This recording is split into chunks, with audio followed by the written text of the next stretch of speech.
Hello and welcome to a new episode of Nile TV Newsroom Live. I'm Raham Morsi, and if you're watching for the very first time, let me reintroduce you to what the show is all about. This show is composed of a number of different segments. We're first going to take a closer look at the world of politics, then business and finance.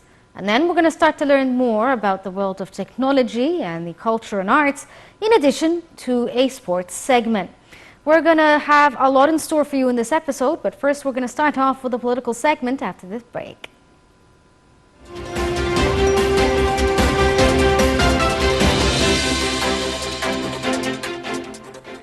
Thousands of pro-democracy demonstrators took to Sao Paulo's Paulista Avenue on Monday to demand punishment for those who attacked Brazil's top institutions on Sunday, January 8th. Paulista's Avenue is filled with protesters, the riots in the capital Brasilia, while holding signs with messages such as Democracy Forever. Neto Duarte, a demonstrator, said the attack was the worst moment in Brazil's history since the 1964 coup that established a dictatorship. On Sunday, angry mobs rampaged through Congress, the Supreme Court and presidential offices, smashing windows, furniture and artwork in the worst attack on state institutions since Brazil's return to democracy in the 1980s. Around 1,500 people were rounded up in Brasilia after storming key buildings in the capital over the weekend. President Luiz Inácio Lula da Silva, a leftist who took office on January 1st after defeating his right-wing predecessor Jair Bolsonaro on October elections, vowed to bring the responsible to justice. Lula accused rioters of trying to overthrow democracy and questioned why the army had not discouraged calls for a military coup outside their barracks. Bolsonaro, who flew to the U.S. days before his term in office ended, was admitted to hospital in Orlando on Monday, complaining of intestinal pains related to a stabbing he suffered in the 2018 election campaign. The political fight on display this week among Republicans over Kevin McCarthy's bid for Speaker of the House of U.S. and Representatives could signal trouble ahead when lawmakers need to agree on bigger issues like addressing the nation's debt ceiling. Here's the story.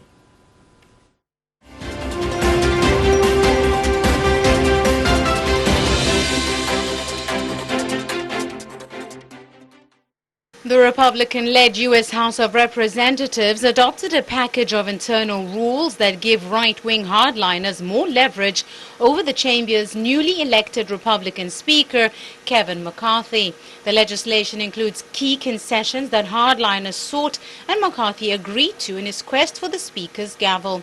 Changes include allowing a single lawmaker to call for his removal at any time. Other changes will place new restrictions on federal spending, potentially limiting McCarthy's ability to negotiate government funding packages with President Joe Biden, whose fellow Democrats control the Senate. Republicans captured a thin House majority in November's midterm elections, breaking the hold of President Joe Biden's Democrats on both chambers of Congress. But instead of moving quickly on their own priorities, a group of about 20 hardliners delayed the House from getting started by forcing 15 leadership votes before Kevin McCarthy was elected Speaker of the House early on Saturday.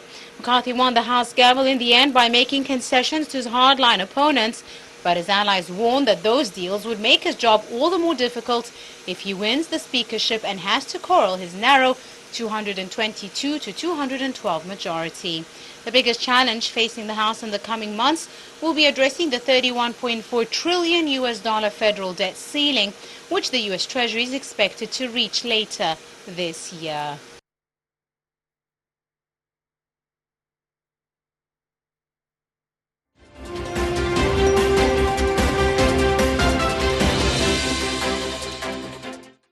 And joining us over the phone to tell us more about what's happening in U.S. politics is Dr. Sharif Nasr, a political analyst based in Chicago. Good evening to you, sir. Good evening, ma'am. How are you? I'm good. Thank you so much for joining us. Can you tell us why... I'm honored to join you, ma'am. I'm honored to join you. Thank you. Why is it so difficult for McCarthy? Why was it so difficult for him to win the position of Speaker of the House? It took 13 rounds, I believe. It was very difficult for him because the very hard right-wing group wanted him to concede most of his power to them. And he has to go for voting again and again and again, Yes. many, many times, and he keeps conceding and conceding to the degree that once he became speaker, which he has become speaker, he has literally no power. The Yes. power is in the hands of the extreme right group of the Republican Party. Yes. These are extreme right-wing people. They are a minority, but they now hold the power. Yes. And they can discharge him at any time. Which brings me, sir, to the next idea. Now that he has won the seats, and you were saying he gave up in concessions to the far right in the Republican Party, how do you think this will affect his position, and what will be required from him in the future? Well, actually,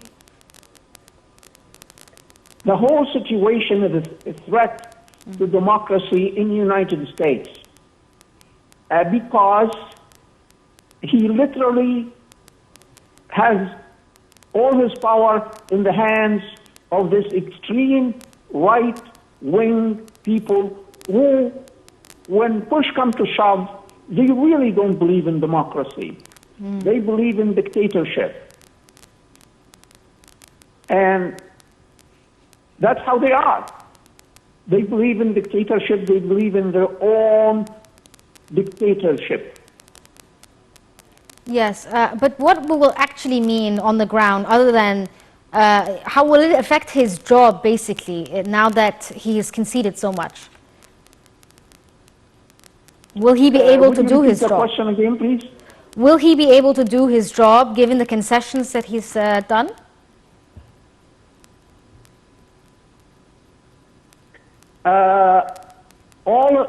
They can get rid of him at any time of their choosing. And they are really the one that is controlling him and ruling him. Yes. Well, sir. What I mean by they, this minority group of extreme right-wing congresspeople. Yes. Men and women. Yes. Sir, how does this affect the Biden administration when it comes to passing bills or budgetary reasons, for instance? Will this affect the administration of President Joe Biden? Yeah. It will affect him adversely. It will affect him adversely. We have a situation where the Senate is in the hands of the Republican, yes, and the House in the hands of extreme right-wing representative in the Congress. Yes. And these two groups will be always at odds and will always be fighting with one another. So it will affect Biden's agenda very adversely. No question about it. Yes. Do you think that it will also stall, for instance, the annual budgets? Will it stall pay for certain people? Not just the administration, this will actually trickle down into government itself? No, repeat your question again, please. The I mean, voice is not very clear. You were saying that the Biden administration will be affected by what's happening right now in the Senate and Congress as well. Do you think that this will also be have some sort of effect on the U.S. government, not just the administration? How they function in governing, basically. Would it? It definitely make Biden, the President Biden, very hard to pursue his own agenda. Yes, but will the government itself be able to function? It's hard for him. Can the day-to-day activities be continued under the government? I'm not talking on a political level. I'm just talking on day-to-day things. It will continue, and I think 2 years from now, that the Republicans are going to lose their majority in the House. Okay. Dr. Sharif Nasser, a political... So their majority in the House Yes. is not going to last any longer than 2 years. In the United States, House of Representatives, meaning members of Congress, they get re-elected every 2 years. And they are going to lose their majority, and the majority is going to go back to the Democrats. Okay, Dr. Sharif Nasser, a political analyst based in Chicago, thank you so much for joining us over the phone and telling us about what's happening in the House of Speakers. We're going to take a short break and continue on with the rest of the episode.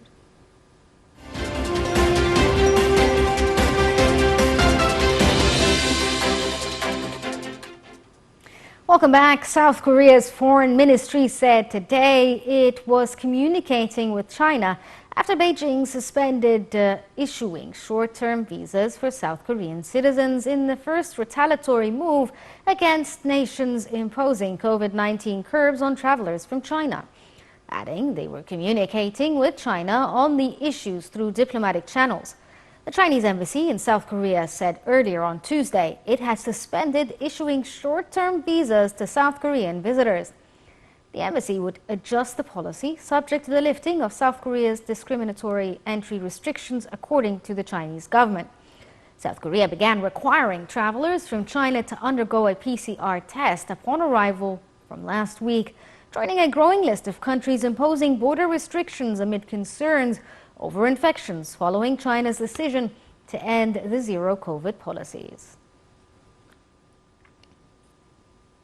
Back to Latin America, the Mexican president, Andrés Manuel López Obrador, said during his daily conference on Friday he regretted all the lives lost during the arrest of the Mexican drug cartel boss Ovidio Guzman. 19 suspected gang members and 10 military personnel were killed in a wave of violence surrounding Guzman's arrest in the northern state of Sinaloa, Mexican authorities announced on Friday. The arrest spurred the powerful Sinaloa cartel, once headed by El Chapo himself, to go on a rampage, setting vehicles on fire, blocking roads, and fighting security forces in and around the Silicoan capital of Sinaloa. Mexican Foreign Minister Marcelo Ebrard said the extradition law establishes deadlines to provide evidence and proof against the suspect, explaining Mexican government expects that to happen in the next 4 to 6 weeks. In 2019, a failed operation to arrest Ovidio ended in humiliation for López Obrador's government.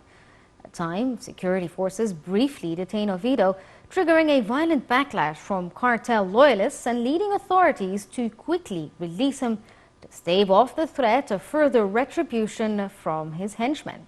His latest capture comes before a North American leaders summit in Mexico City next week, which U.S. President Joe Biden will attend.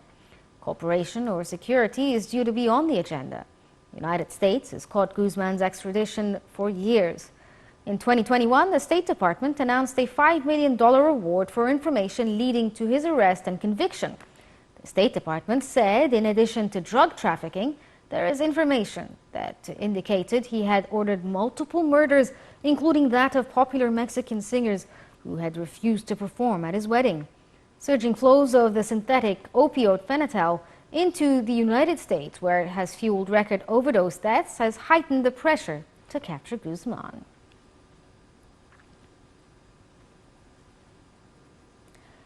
Israel takes a Palestinian minister's pass on the World Court flat. The Israelis suspended on Sunday a pass easing the Palestinian foreign minister's travel in and around the occupied West Bank among its response to a Palestinian bid to involve the International Court of Justice, the ICJ, in their decades-old conflict. It also moved ahead with another reprisal previously announced on Friday by using Palestinian funds to pay victims of attacks. Israel collects tax money on behalf of the Palestinian Authority. Foreign Minister Riyad al-Maliki's VIP travel card was confiscated by Israeli border staff as he crossed from Jordan into the occupied West Bank, his office said. A spokesperson for the Israel's Defense Ministry, which administers the West Bank, confirmed the move, calling it part of the implementation of a government decision on Friday. In televised remarks to the Israeli cabinet on Sunday, Prime Minister Benjamin Netanyahu said the decision entailed, among other measures, sanctions against senior Palestinian figures.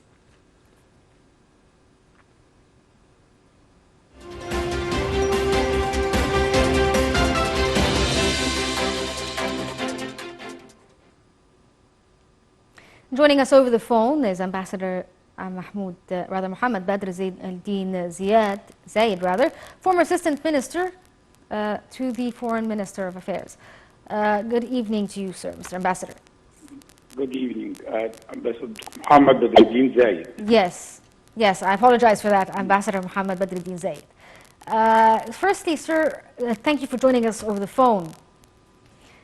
Sir, what are your thoughts on the Palestinian efforts to actually file a case in the International Court of Justice? Do you believe that it will be fruitful for the Palestinian cause, or is it just a way to, I suppose, cause some headache for the Israelis? Actually, this step by the Palestinian Authority is the very important step in the right direction of dealing with the Israeli occupation. And this is by any means, this is one of the Palestinian rights to go to the court to ask for the opinion regarding the occupation. Yes. And on the other hand, let us say first of all that the Israeli reaction, the measures that has been taken, is another manifestation of the nature of the Israeli occupation and the dilemma of the unit ideology or doctrine. The Prime Minister of the Palestinian Authority, Mohammed Ishtaya, said clearly, those measures which have been taken by the Israeli government might lead to the collapse of the Palestinian Authority. Yes. And by the way, this is not going to affect only the possibility of the two-state solution, but it's going to affect the Israeli security in the first hand. Because according to Oslo Agreement, the Palestinian Authority is taking actually a lot of measures to protect the security of Israel. Now they will be in front of the Palestinian people directly with all those pressures on the Palestinian people. Sir, what about the recent escalations that we've seen in the West Bank, where the Israelis have escalated things towards the Palestinian? For instance, the Minister of Interior there, who forced his way into Al-Aqsa Mosque, which was scrutinized widely across the world, in addition to the increased building of settlements and forced removal of Palestinians from their homes. Are these actions actually going to be punishable at any point in time, or condemned, I suppose? Yeah, actually, those actions by the new Israeli government is condemned by most of even the United States. They didn't support it. But the issue is, this is can we see it, a natural or a result, expected result of the combination of this current government. When the Prime Minister Netanyahu didn't find any other option in order to stay in power, only by allying with the fanatics groups or those parties which is talking clearly about getting full control of Jerusalem and expansion of settlement, and actually they don't accept any rights to the Palestinian people. This is actually an expected result of the whole situation. And everybody is expecting now more escalation, and I don't think that the Minister of Interior, Ben Ghafir, will retreat unless there will be a strong international pressures, which might also lead to the collapse of the Israeli government again, because as we know, we are seeing instability in the Israeli government for the last 4 or 5 years. Yes. And there is no government could stay for more than few months. So we'll see what is going to happen after all this escalation, or the international community will interfere or not. But I think this is all unexpected results, and we are going to see more, unfortunately. Yeah, which, sir, brings me to the next question. What are your thoughts on the current government? It's a far-right Israeli government. Do you think that this will affect negotiation plans, for instance, between the Israeli side and the Palestinians? And how will it affect the Nobody average is Palestinian? expecting any negotiations in Yes. the near future. Yes. So we shouldn't actually think about that. We should expect more escalation, and and there is no any indication of any kind of negotiations going to happen between the two sides in the near future. Unless there will be a strong international pressure, which is not going to happen right now because of the international situation, in the war in Ukraine, the weak American administration, the weak current American, and its involvement in Ukraine, and so we don't expect any negotiations in the near future.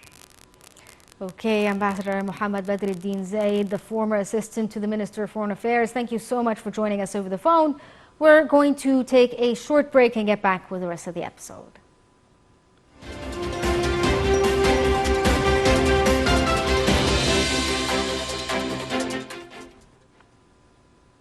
Welcome back, and we're going to move on to the next segment, which is business and finance, starting off with the prices of natural gas in Europe having recently tumbled to levels last seen before the Russian-Ukraine conflict broke out, according to analysts. The price drop won't help much for the energy woes in Europe. According to a report, the main contract price of the Dutch title transfer facility natural gas futures, the benchmark natural gas price in Europe, fell to 71 euros per megawatt per hour on December 30th, 2022, down almost 80% from the record of 346 euros per megawatt per hour in August last year, and almost on par with the price before the Russia-Ukraine conflict broke out. Even so, market participants still expect high energy prices to continue to haunt Europe in 2023. Ivan Tamanen, a consultant of the Russian Viagon Consulting, said on Saturday in an interview that the liquefied natural gas has become EU's key tool in replacing Russia's pipeline supplies. In 2022, the European countries imported a total of 125 million tons of LNG, up by more than 60% compared with last year. The US became the largest LNG supplier. Industry insiders believe the import of LNG is really an emergency measure to ease the energy crisis, but not a long-term solution. A report by the International Energy Agency said that if Russia's natural gas shipments fell to zero and other countries' LNG imports rebounded to 2021 levels, the potential shortfall of natural gas in the EU would reach 27 billion cubic meters in 2023. Experts expect the pressure on natural gas prices will be dampened by 2024, and a return to 2018 levels could be achieved as early as 2026, provided some trade with Russia resumes.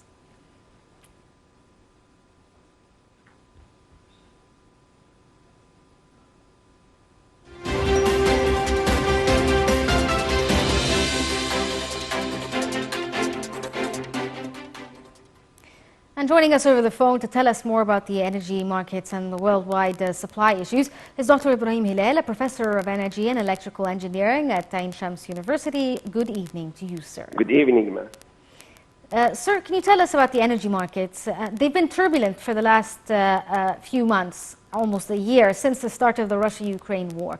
What are your thoughts on the future of energy markets worldwide? Will it start to stabilize? Yeah, as a matter of fact, everybody can notice that there is an impact, a serious impact for the energy consumption, either due to the Ukrainian-Russian war, or the inflation worldwide, and the interest increase, which will slow down the economy in everywhere. Yes. And of course, this will impact, seriously on the energy consumption. And of course, my expectation is to slow down for the first quarter at least, and maybe the cost or the price will be lower than expected. Yes, But we've seen drops in prices for natural gas specifically in markets worldwide, but Europe still struggles to provide their needs for energy consumption during the winter season. I mean, they're almost there, but they're not completely satisfied with the energy needs for the winter season. Why is this the case? But to me, I mean, like despite the fact that energy prices, especially natural gas, are cheaper now, Europe is still finding it difficult to get their supply needs when it comes to natural gas. because actually, slowing down, I mean, it's not proportion, and the relation, it's sometimes inverse proportion, because actually the slowdown in the economy would, reflect, of course, on, layoff of more labor, and will create, another problem from, the other side of, job employment and all this kind of stuff, and this, of course, will also has an impact, should be considered in expectation of the price. Sir, do you believe with what's happening when it comes to the energy sector that the world will start to accelerate its use of clean energy and be more dependent on clean energy sources rather than the natural fossil fuel sources? And you mean in the acceleration of use of energy in the forthcoming, months?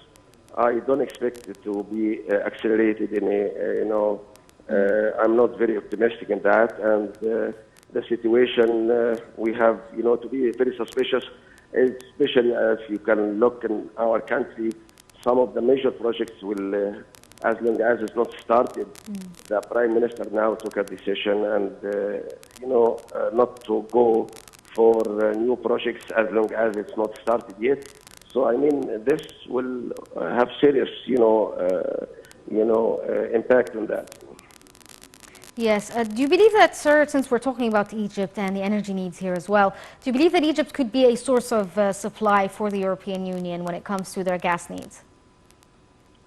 Yeah, of course. This has been done a long time, especially for the natural gas and the stations in, Zohr field. And now it's compensating part of the gas which is not delivered from Russia, and Egypt is playing a good role in that, and this also will be a good opportunity for us to increase our exportation and Yes. And to increase energy area. Yes. Will we also be looking at other markets, access to other markets other than Europe? I know Europe is not looking for Russian gas right now, but are there other markets, for instance, in Asia or African countries that may need gas exports from Egypt? Yes, it's not only exporting the gas. It's now there is another way of exporting the energy, the electricity itself. By having tie lines with different countries like through Jordan, through Saudi Arabia, and even in South, through Sudan, going down to Africa. I mean, exportation of the energy is one of the resources that we count on, either in the natural gas or in the electricity itself. Okay, Dr. Ibrahim Hilal, Professor of Energy and Electrical Engineering at Ain Shams University. Thank you so much for joining us over the phone. We're going to take a short break and get on with the rest of the episode.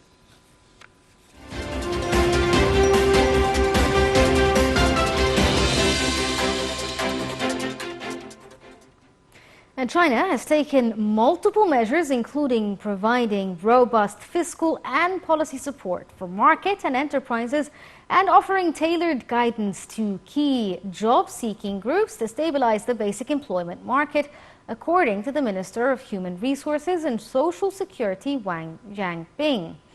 Wang has implemented various in-depth employment prioritized policies for overall job market stability over the past year, with the main employment indicator operating at normal levels. Among them, the employment of key groups, including college graduates, is generally stable, and the scale of employment of people lifted from poverty is higher than in the previous year, according to him. However, the minister also noted there are challenges to achieve stability in employment, including structural contradictions and population pressures, and optimizing the employment-oriented policy will be the next goal. According to Wang, with further optimization of China's COVID-19 management, the economy will continue to recover and the employment situation will continue to remain generally stable. Aiming at high quality and full employment, the ministry will strive to keep the current employment market stable and expand new job opportunities, improve recruitment quality, and keep the employment bottom line in the next step. Still in Asia, along the bustling shopping streets of Myeongdang, South Korean street vendor Park Cho prepares for another busy night at his food stall selling seasoned fried chicken. He's feeling hopeful for the first time in years after China reopened its borders in a sudden shift in the zero-COVID policy, and Chinese tourists are traveling once again. Park, who did manual labor jobs to make a living when COVID-19 hit, said his revenue has recently showed signs of recovery, picking up to approximately 70% of pre-pandemic figures. China was the world's largest outbound tourism market before the pandemic, and the absence of it once $255 billion of annual spending since borders were shut 3 years ago has led to financial trouble for many tourism-dependent businesses and employees. After 3 years, mainland China reopened its land and sea borders and ended a requirement for incoming travelers to quarantine, dismantling a final pillar of a zero-COVID policy that had shielded China's 1.4 billion people from the virus, but also cut them off from the rest of the world. The abrupt changes have exposed many of China's massive population to COVID-19 for the first time, triggering a wave of infections that worry residents in some countries, wary that cases in China could spawn new variants of the virus. Yet, many tourist-reliant businesses are ready to put aside their concern, eager to welcome Chinese travelers back.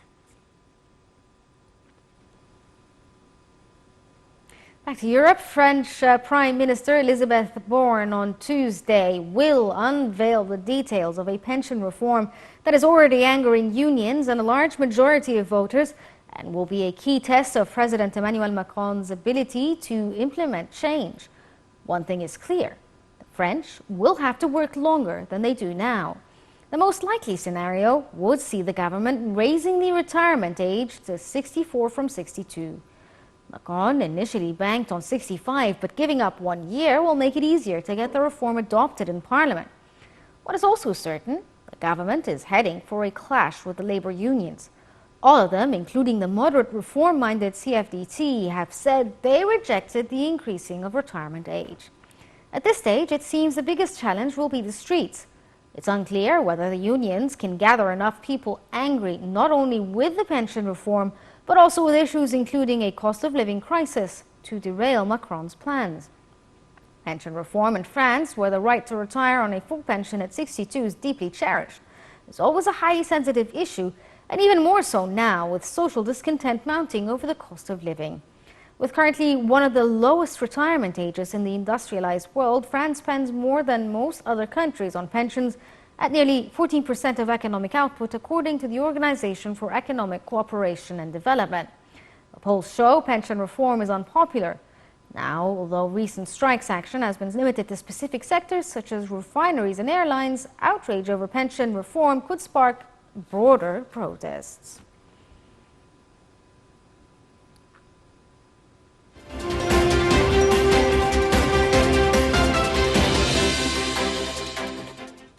Moving to the world of technology and science, the head of the Spaceport Cornwall, Melissa Thorpe, said on today she is absolutely devastated after Britain's attempt to become the first European nation to launch satellites into space ended in bitter disappointment.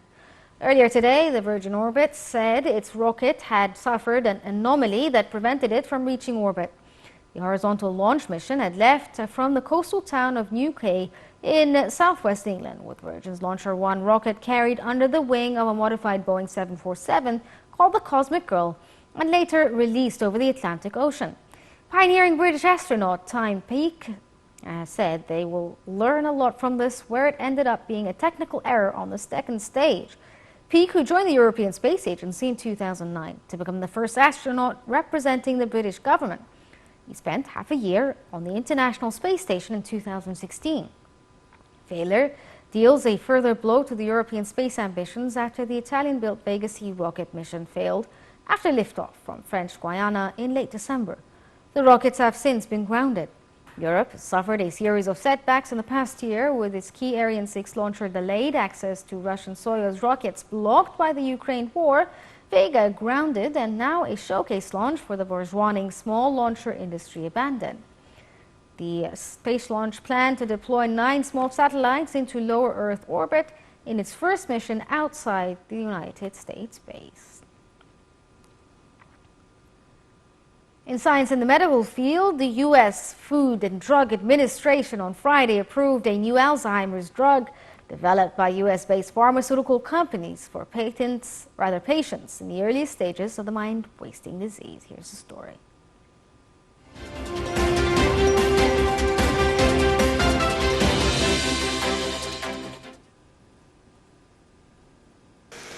A new Alzheimer's drug, which belongs to a class of treatments that aims to slow the advance of the neurodegenerative disease by removing sticky clumps of a toxic protein beta amyloid from the brain, is being developed. Nearly all previous experimental drugs using the same approach had failed. According to Dr. Thomas Wisniewski, director of the Langerhans Alzheimer's Research Center, the new drug is exciting because the recently published data suggests it is associated with meaningful clinical benefits to patients and also slows down the disease's progression. The drug would launch at an annual price of $26,500 US. The drug is intended for patients with mild cognitive impairment or early Alzheimer's dementia, a population that doctors believe represents a small segment of an estimated 6 million Americans currently living with the memory-robbing illness. The company also plans to submit data from a recent successful clinical trial in 1,800 patients as the basis for a full standard review of the drug. The trial found that the drug, which is given by infusion, slowed the rate of cognitive decline in patients with early Alzheimer's by 27% compared to a placebo. At least one patient in a follow-up study died from brain hemorrhages, raising concerns that blood thinners may increase the risk of dangerous brain swelling.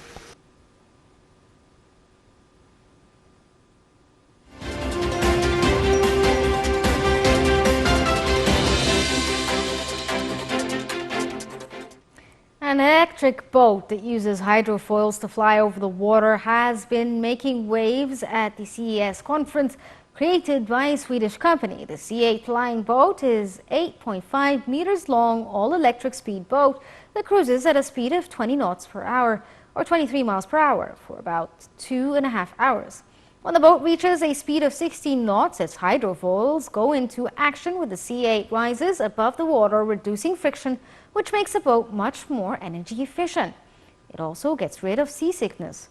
According to the head of communications at the company, the electrification in boating hasn't really caught on. The reason being is it's hard to electrify conventional boats. What they've done is created aircraft wings, or the hydrofoil, under the water, which makes the boat fly above the friction.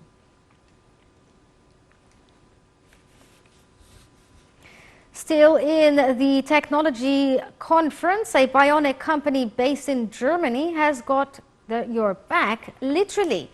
The Bavaria-based mobility company has been showing off its AI-powered exoskeleton at the CES in Las Vegas and wowing tech enthusiasts in the process. And what I am wearing right now is a powered robotic AI-enabled exoskeleton, explained Norma Steller, the chief of the company, as she picked up the 40-pound weight with the help of the company's Cray X exoskeleton.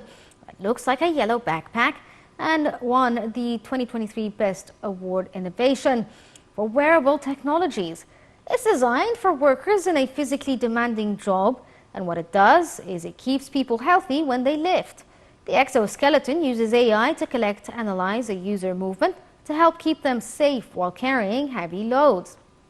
The company also debuted their latest exoskeleton at CES called the Apogee, which is their lightest suit yet.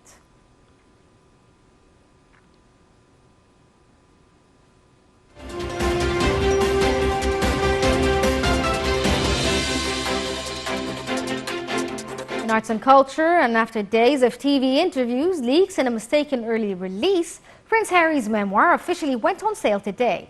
And eager readers headed to bookshops to get their copy with the intimate revelations about the British royal family. Harry's book, Spare, has garnered attention around the world with its disclosures about his personal struggles and accusations about other royals, including his father, King Charles, stepmother Camilla, and elder brother Prince William. Despite the lack of cues, there had been strong pre-orders for the memoir, which currently ranks as the bestseller in the UK, US, Australia, Germany, and Canada. Spare is the latest revolutionary offering from Harry and his wife Meghan since they stepped down from the royal duties in 2020 to live in California to forge a new life and follow their documentary that was released last month. The royal family has not commented on the book or the interviews in it. Extracts from the book were leaked last Thursday, when its Spanish-language edition also went on sale by mistake on some bookshops in Spain. Harry speaks of his grief and growing up after the death of his mother, Princess Diana, and in addition to how he had killed 25 Taliban fighters while serving in Afghanistan. He also revealed a heated row between him and William, the heir of the throne, saying his brother knocked him over and how they had both begged his father not to marry Camilla.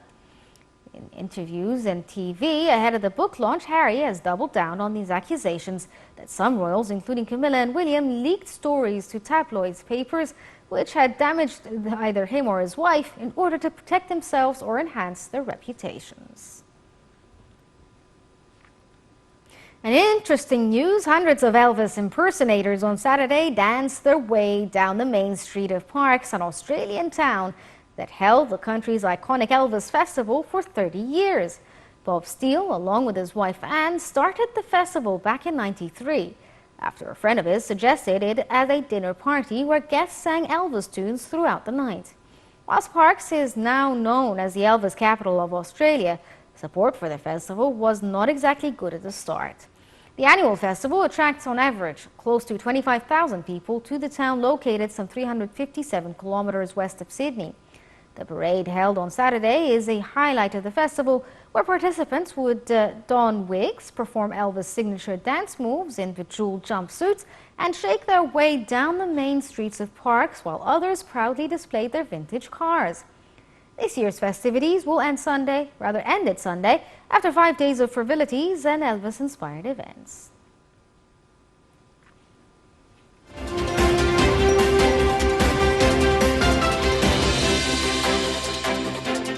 In the world of sports, Portugal have named former Belgium coach Roberto Martinez as their new manager, and the Spaniard would sit down with Cristiano Ronaldo to talk about his future in the team.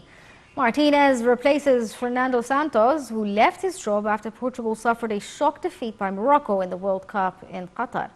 Martinez stepped down as Belgium coach following their World Cup group stage exit, saying he had made the decision to end his 6-year tenure some time ago and would have left even if they had been crowned champions. It ended a long spell in charge of the side in which he took them to #1 in the world rankings and 3rd place in 2018 World Cup in Russia. Questioned about the future of Ronaldo in the national team, Martinez said that he would contact the 37-year-old who last month joined Saudi Arabian club Al Nassr on a 2.5-year deal. And in tennis, 7-time Grand Slam champion Venus Williams pulled out of this month's Australian Open due to injury. The organizers of the season's first Grand Slam said on Saturday Williams was set to play her 22nd Australian Open after being awarded a wild card to the January 16th to 29th tournament. The 42-year-old American, twice a finalist at Melbourne Park, who is now ranked outside the top 1,000, was preparing for the tournament at the Auckland Classic, where she got injured. Williams crashed out of the U.S. Open in the first round with a loss of unseeded Belgian Alison van Uyttek, and only returned to action in Auckland, where she downed compatriot Katie Bollins before losing to China's Zhu Lin. Australia's Kimberly Burrell was awarded her wildcard place. And finally, Buffalo Bills safety Damar Hamlin has been released from a Cincinnati hospital 1 week after suffering a cardiac arrest during an NFL game and has returned to Buffalo, New York, according to doctors. Doctors at the University of Cincinnati Medical Center, where Hamlin spent the last week, said he traveled well by air and will continue to be monitored by care teams in Buffalo. Since Friday, Hamlin had been up with physical and occupational therapy, walking the unit with a normal gait, tolerating a regular diet, and meeting with family and many members of the care team. The 24-year-old collapsed during a game against the Cincinnati Bengals last Monday, moments after making a tackle, and then had to have his heartbeat restored on the field while stunned players from both teams cried, prayed, and hugged him. But Hamlin quickly made remarkable strides in his recovery as he woke up 2 days later and his breathing tube removed on Friday, and then watched the Bills' regular season finale from his bed on Sunday. Hamlin was recognized around the NFL over the weekend as player of the all teams donned Hamlin-inspired apparel, while moments of support for him were recognized at various stadiums.